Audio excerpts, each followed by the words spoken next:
Disyembre 2018, bandang 10:10 ng umaga.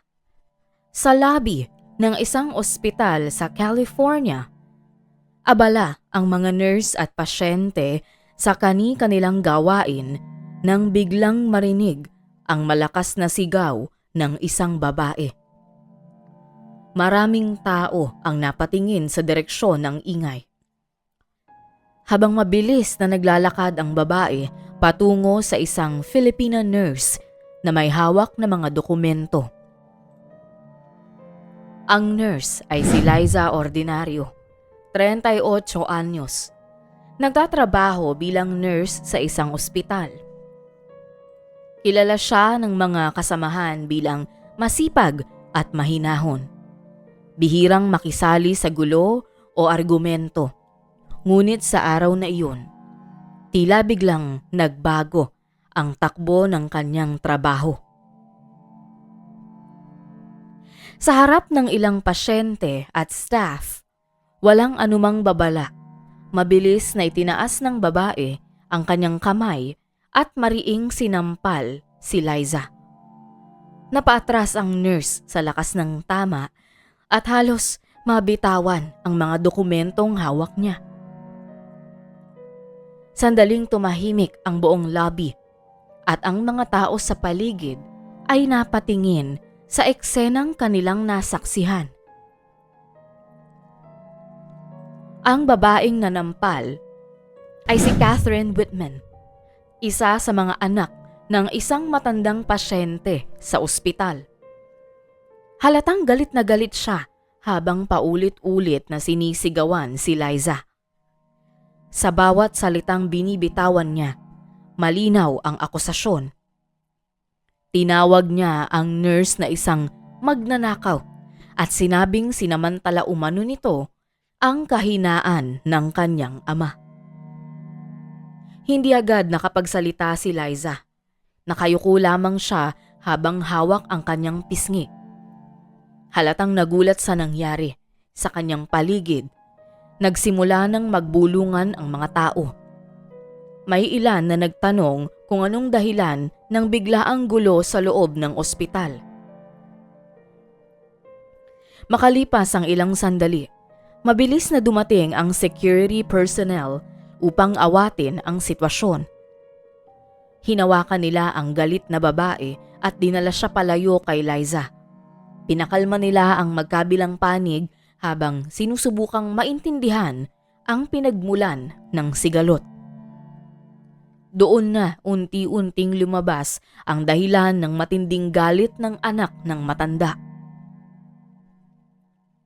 Bago nangyari ang lahat, magkaiba ang tinatahak na buhay ng mga taong sangkot. Si George Whitman, 70 anyos, ay isang retiradong negosyante na matagal nang nakatira mag-isa sa kanyang malaking bahay sa California. Noong kabataan niya, naging matagumpay siya sa larangan ng real estate at transport services. Sa loob ng maraming taon, nakapag-ipon siya ng malaking halaga ng pera at ari-arian na nagbigay sa kanyang pamilya ng komportableng buhay. Ngunit makalipas ang panahon, nagbago ang kanyang sitwasyon. Ilang taon bago ang insidente sa ospital, pumanaw ang kanyang asawa dahil sa komplikasyon sa kalusugan. Mula noon, lalo siyang nakaramdam ng matinding pag-iisa. Sa malaking bahay na dati ay puno ng ingay at saya, naiwan siyang mag-isa sa katahimikan. Ang mga silid na minsang dinadaluyan ng tawanan ng pamilya ay naging tahimik at halos wala ng bisita. Meron siyang 3 anak na pawang may sari-sarili ng mga pamilya at trabaho. Nung simula, madalas pa silang dumadalaw. Ngunit habang lumilipas ang panahon, naging bihira na ang kanilang pagbisita. Madalas ay abala sila sa kani-kanilang buhay, sa negosyo, sa trabaho at sa sariling mga responsibilidad. Ang komunikasyon nila sa kanilang ama ay kadalasan nauuwi lamang sa maikling tawag o mensahe. Unti-unti nawala ang komunikasyon at naging malayo ang relasyon ng isa't isa. Hindi na siya dinadalaw sa mga okasyon at tila wala nang pakialam sa kanya ang mga sarili niyang kadugo na dahilan kung bakit siya nagsumikap noong kanyang kalakasan. Hindi nagtagal, dumating ang mas mabigat na balita. Isang araw, matapos ang serye ng pagsusuri sa ospital, na-diagnose si George ng isang terminal illness. Ipinaliwanag ng doktor na ang kanyang kondisyon ay malubha at may limitadong panahon na lamang siya para mabuhay. Bagamat may mga gamot na maaaring magpahaba ng kanyang buhay, malinaw na hindi na ito maibabalik pa sa dati. Nang sandaling iyon, napilitan siyang harapin ang katotohanan na ang kanyang oras ay papalapit na sa wakas. Agad niyang ipinaalam ang balita sa mga kaanak, ngunit sa halip na makaramdam ng mas matinding pag-aalaga mula sa kanyang pamilya, lalo niyang napansin ang kakaibang pag-uugali ng ilan sa kanyang mga anak. May mga pagkakataon na tinatanong nila ang tungkol sa kanyang mga ari-arian, bank accounts at mga dokumento sa mana. Sa mga pag-uusap na iyon, mas madalas nilang banggitin ang hinaharap ng kanilang yaman kesa sa kanyang kalusugan. Unti-unti, nabuo sa isip ni George ang isang matinding pagdududa. Para sa kanya, tila hinihintay na lamang ng kanyang mga anak ang araw ng kanyang pagkawala upang makuha ang kanyang naipundar. Sa gitna ng kanyang kahinaan, doon niya naramdaman ang pinakamalalim na anyo ng kalungkutan. Ang pakiramdam na naiwan siya, hindi lamang ng kanyang asawa, kundi pati ng mga taong inaasahan niyang mag-aaruga sa kanya hanggang sa huling sandali. Sa gitna ng kanyang lumalalang karamdaman, napilitan si George Whitman na kumuha ng private nurse na tututok sa kanyang pang-araw-araw na pangangailangan.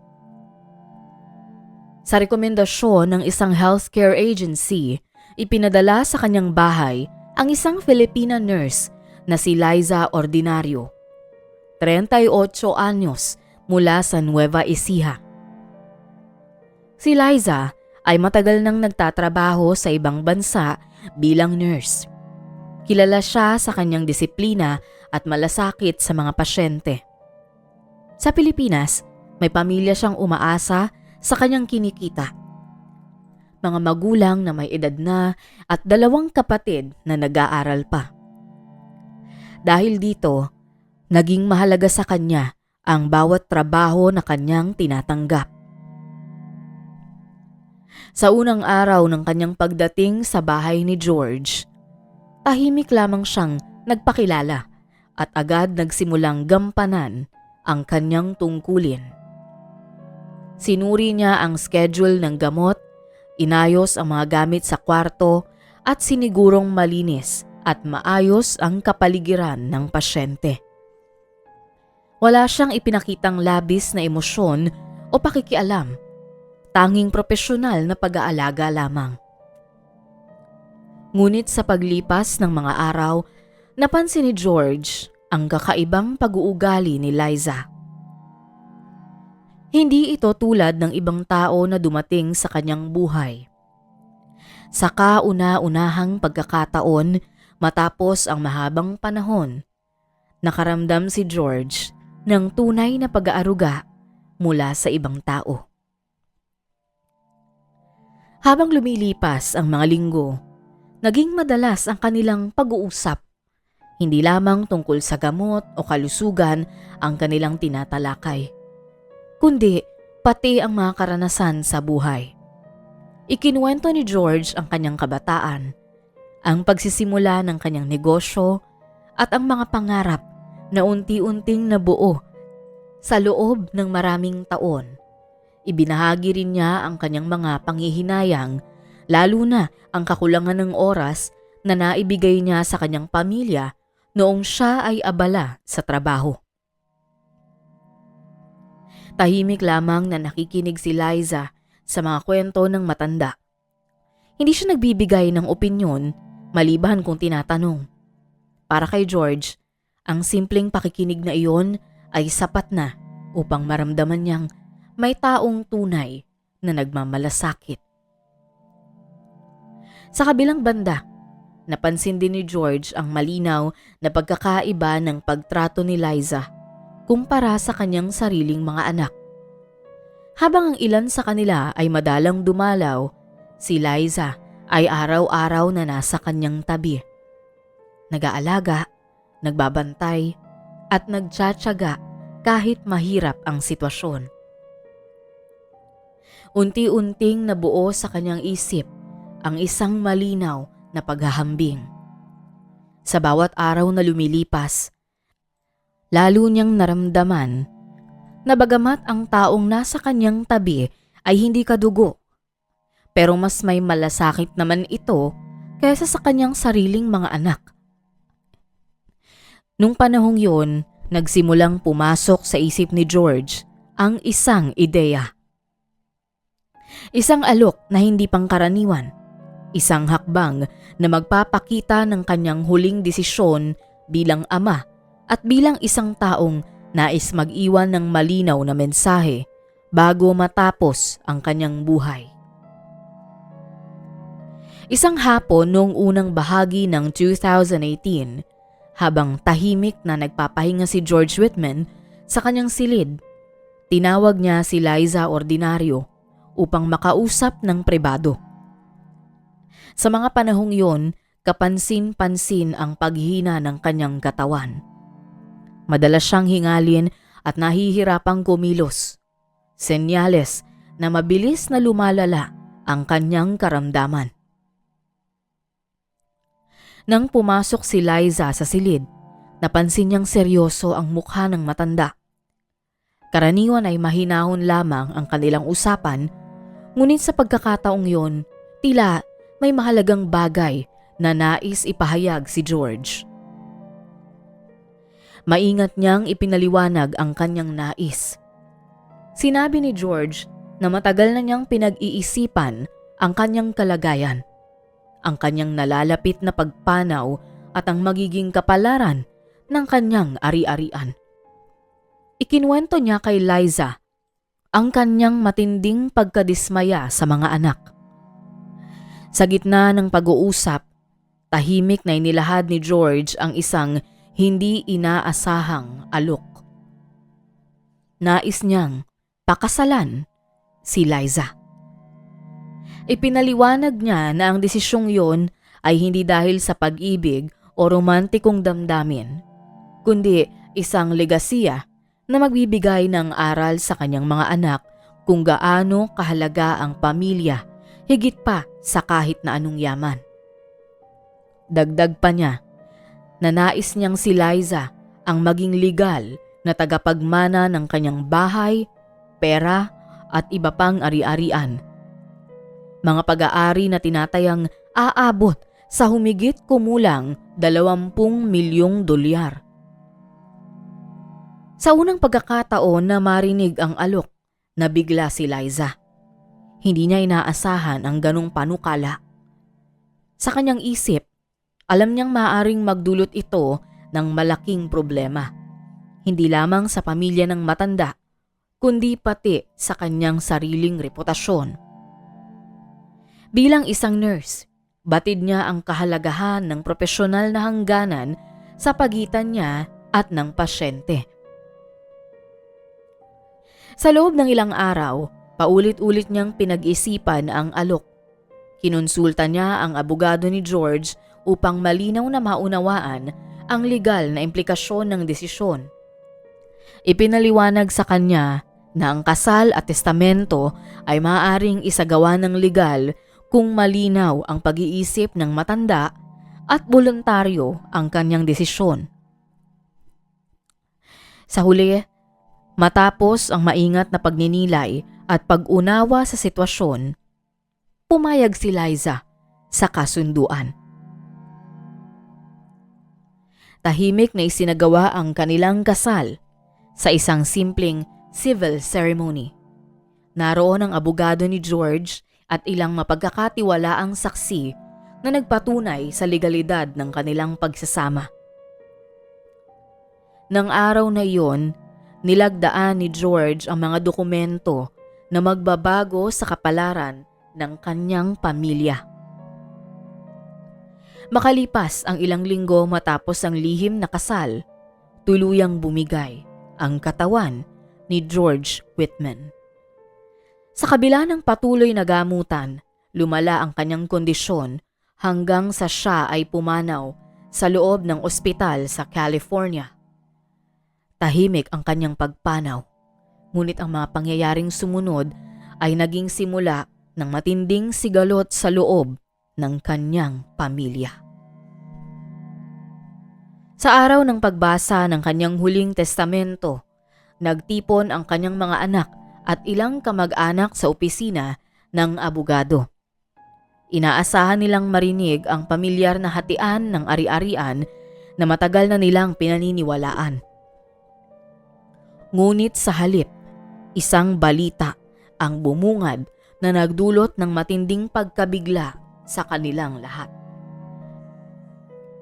Ipinahayag ng abogado na may bagong legal na asawa si George, si Liza Ordinario, ang Filipina nurse na matagal nang nag-alaga sa kanya. Ayon sa dokumento, siya rin ang itinalagang pangunahing tagapagmana ng malaking bahagi ng kanyang ari-arian, kabilang ang bahay, savings at iba pang investments na umaabot sa milyon-milyong dolyar. Sa sandaling iyon, nagkaroon ng kaguluhan sa loob ng silid. Hindi matanggap ng mga anak ni George ang desisyon ng kanilang ama. Para sa kanila, tila isang panlilinlang ang nangyari. Iginiit nilang maaring naimpluwensyahan ang kanilang ama habang siya ay may sakit at mahina ang katawan. Sa kanilang paniniwala, hindi natural na ipagkakaloob ng isang ama ang kanyang yaman sa isang taong hindi nila kadugo at ilang buwan lamang nakilala ng ama. Agad silang nagsampa ng kaso sa korte upang ipawalang bisa ang kasal at ang huling testamento ng kanilang ama. Sa pagsisimula ng paglilitis, naging sentro ng usapin ang kalagayan ng pag-iisip ni George nung panahon na nilagdaan niya ang mga dokumento. Sinuri ng hukuman ang kanyang medical records at ang ulat ng mga doktor na nag-alaga sa kanya. Ayon sa mga dokumentong yun, malinaw ang kanyang pag-iisip at may kakayahan siyang gumawa ng sariling desisyon sa oras na isinagawa ang kasal at pagpirma sa testamento. Bukod dito, iniharap din sa korte ang isang video recording na ginawa bago ang kanyang pagpanaw. Sa video, makikitang maayos na nakaupo si George habang malinaw niyang ipinapaliwanag ang kanyang kagustuhan. Ipinahayag niya na ang kanyang desisyon ay hindi bunga ng panlilinlang o pamimilit, kundi isang kusang loob na hakbang bilang tugon sa kanyang naramdamang kakulangan ng pag-aaruga mula sa kanyang pamilya. Binigyang diin din niya na nais niyang ipagkaloob ang kanyang ari-arian sa taong nagpakita ng malasakit sa kanya sa huling yugto ng kanyang buhay. Habang tumatagal ang paglilitis, unti-unting naging malinaw sa hukuman na ang lahat ng proseso mula sa kasal hanggang sa pagpirma ng testamento ay isinagawa ng legal at may sapat na ebidensya. Para kay Liza, ang bawat araw sa korte ay isang mabigat na pagsubok. Hindi lamang niya kinakaharap ang legal na laban, kundi pati ang matinding paghusga ng publiko at ng pamilya ng matanda. Makalipas ang halos 1 taon na pagdinig sa korte, dumating ang araw ng pinal na desisyon sa kaso ng pamilya ni George Whitman. Sa huli, kinilala ng korte ang bisa ng kasal at ng testamento.